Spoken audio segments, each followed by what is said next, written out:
मनीबॉल 2011 में रिलीज हुई true story से inspired American sports drama movie है, जिसमें हमें बिली बीन और उनके असिस्टेंट पीटर की स्टोरी दिखाई गई है कि कैसे उन्होंने ऑकलैंड एथलेटिक्स की बेसबॉल टीम को बेहतर बनाने के लिए कंप्यूटर मैथमेटिक्स का यूज किया और अमेरिकन हिस्ट्री में एक नया रिकॉर्ड बनाया। मूवी की स्टार्टिंग में हमारा इंट्रोडक्शन होता है मेन लीड से बिली बीन, जो ऑकलैंड एथलेटिक्स के जनरल मैनेजर है। उनकी टीम 2001 के अमेरिकन लीग डिवीजन सीरीज में न्यूयॉर्क यांकीज के सामने हार गई होती है, जिस बात से वो काफ़ी डिसअपॉइंटेड होता है। बिली वहाँ की अथॉरिटीज से बात करता है क्योंकि उसकी टीम के 3 खास प्लेयर टीम छोड़कर जा चुके थे। वो उनसे बजट बढ़ाने की बात करता है, लेकिन वो नहीं मानते। वो उसे नए प्लेयर्स को रिक्रूट करने को कहते हैं, जिस बात पर बिली नाराज होकर वहाँ से चला जाता है। फिर बिली स्पोर्ट्स कम्युनिटी मीटिंग में चला जाता है, जहाँ पर वो लोग नए प्लेयर्स को रिक्रूट और रिप्लेस करने की बात कर रहे होते। तो बिली उन्हें समझाता है कि हमें प्लेयर्स की नहीं, बजट की ज़रूरत है। बाकी टीम्स के मुकाबले हमारा बजट 50% भी नहीं है, और इस तरह तो हम हर बार अपने नए प्लेयर्स को खोते रहेंगे। जबकि स्पोर्ट्स कम्युनिटी के लोगों को प्लेयर्स में कमी दिखाई देती है और वो एक नई टीम बनाने की बात करता, मगर बिली उनकी बात से अग्री नहीं करता। इसलिए वो आउटलैंड चला जाता है क्लीवलैंड इंडियंस से मिलने। वहाँ पर वेट करते करते वो अपनी पास्ट मेमोरीज याद करता है, जब वो काफी अच्छा बेसबॉल प्लेयर हुआ करता था और सब उसे अप्रिशिएट किया करते थे। फिर वो मार्क से मिलने चला जाता है। पहले तो वो $50 मिलियन का एडिशनल पेरोल की डिमांड करता है। जाहिर सी बात है, मार्क इसके लिए राजी नहीं होता, मगर बिली भी जिद्दी होता है और काफी नेगोशिएशन के बाद वो फाइनली मार्क से एक प्लेयर गार्जिया को अपनी टीम में देने के लिए राजी करवा लेता है। लेकिन वहीं पर खड़े एक आदमी के मार्क के कान में कुछ कहने पर मार्क गार्जिया को भी देने से मना कर देता है। उसके बाद बिली उस आदमी से मिलता है जिसकी वजह से मार्क ने गार्जिया देने से मना कर दिया था, जिसका नाम पीटर ब्रांड है। वो उस कंपनी में प्लेयर एनालिस्ट होता है। पीटर बिली को कहता है कि गार्जिया उसे पर्सनली पसंद है, इसलिए उसने मार्क को उसे देने से मना कर दिया। बिली उससे और बात करने के लिए बाहर ले जाता है, जहां पर पीटर उसे बताता है कि आपने जॉनी डेमन को टीम से निकालकर बहुत अच्छा डिसीजन लिया है, क्योंकि टीम्स को अक्सर रन्स की जरूरत होती है, ना कि स्टार प्लेयर्स की। बिली उसकी बात से इंप्रेस होकर उससे उसका एजुकेशन पूछता है। पीटर कहता है कि उसने इकोनॉमिक्स में ग्रेजुएशन किया है, जिस बात पर बिली थोड़ा अपसेट हो जाता है और पीटर को फनी बताकर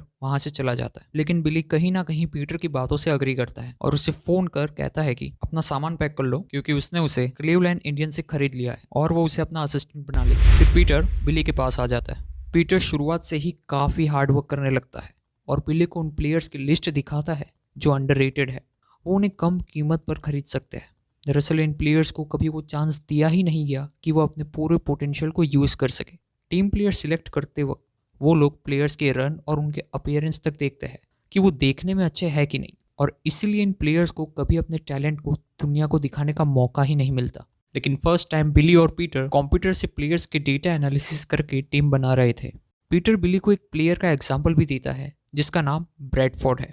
वो एक रिलीफ पिचर होता है, लेकिन उसकी बॉल फेंकने की स्टाइल काफ़ी अजीब होती है, इसलिए वो अंडर वैल्यूड प्लेयर है, जबकि वो एक काफ़ी अच्छा पिचर होता है। फिर बिली और पीटर कम्युनिटी मीटिंग में जाते हैं। बिली वहाँ पर अपनी टीम दिखाता है, जिन्हें उन्होंने स्टेटिस्टिक्स का यूज़ करके तैयार किया था।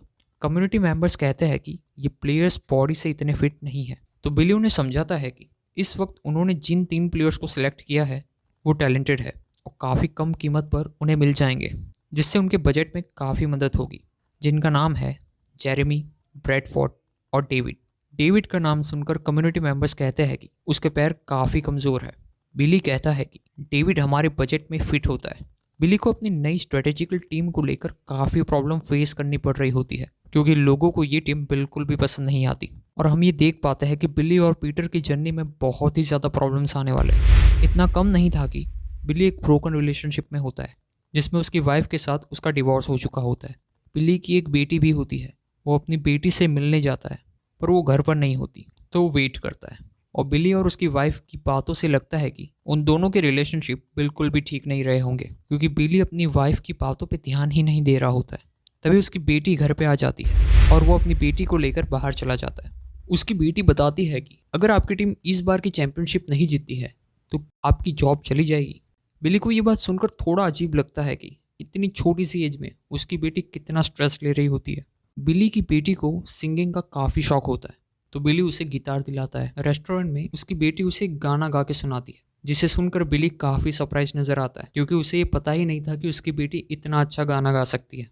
अब जब बिली और पीटर ने मेंबर्स को भी राजी कर लिया होता है, तो वो पर्सनली प्लेयर्स के घर जाकर उन्हें ऑकलैंड टीम में खेलने के लिए इन्वाइट करते हैं। ये सब होता देख एक कम्युनिटी मेंबर की बिली की इस नई टीम को लेकर कुछ अनबन हो जाती है। यहाँ तक कि बात उसकी जॉब पर आ जाती है, क्योंकि कोई भी पीटर और बिली की इस नई स्ट्रेटेजिकल टीम पर भरोसा नहीं कर रहा होता है।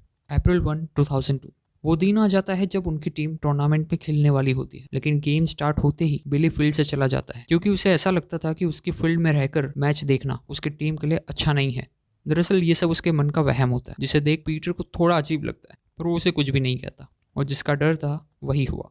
बिली की टीम लगातार एक के बाद एक मैच हार रही होती है। सब लोग उनकी नई टीम का मजाक उड़ा रहे होते हैं। उन्हें लगता है कि फील्ड में खेलना और नंबर्स का रियल लाइफ में कोई कनेक्शन नहीं है। और 2 महीने के लगातार फेलियर्स के बाद उनकी टीम मैच जीतना शुरू करती है और लगातार 19 मैच जीत जाती है, जो कि आज तक की हिस्ट्री में सिर्फ 2 बार हुआ होता है। और अगर बिली की टीम एक और मैच मीन्स 20th मैच भी जीत जाती है, तो ये अमेरिकन बेसबॉल में 103 सालों में इकलौती ऐसी टीम होगी जिसने रिकॉर्ड बनाया है। और बिली की टीम ये मैच भी जीत जाती है और अमेरिकन बेसबॉल में अपने नाम एक बहुत ही बड़ा रिकॉर्ड सेट करती है। लेकिन इतने रिकॉर्ड सेट करने के बाद भी बदकिस्मती से बिली की टीम वर्ल्ड सीरीज नहीं जीत पाती। बिली इस बात से बिल्कुल भी सेटिस्फाइड नहीं होती, पर बिली और पीटर ने अमेरिकन बेसबॉल टीम में एक नई ऊंचाई हासिल की होती है। उसके इसी अचीवमेंट्स को देखकर रेड सॉक्स टीम के ओनर बिली को अपनी टीम के लिए जनरल मैनेजर की जॉब ऑफर करते हैं, वो भी $12.5 मिलियन की सैलरी पर। लेकिन बिली इस जॉब को लेने से मना कर देता है। हालांकि 2 साल बाद बिली के दिखाए रास्ते पर चलकर रेड सॉक्स की टीम वर्ल्ड सीरीज जीत जाती है और इसी के साथ ये मूवी यहीं एंड हो जाती है। अगर ऐसी ट्रू स्टोरी से इंस्पायर्ड मूवी देखना चाहते हैं तो राइट वाले वीडियो या लेफ्ट वाले वीडियो पे क्लिक कीजिए।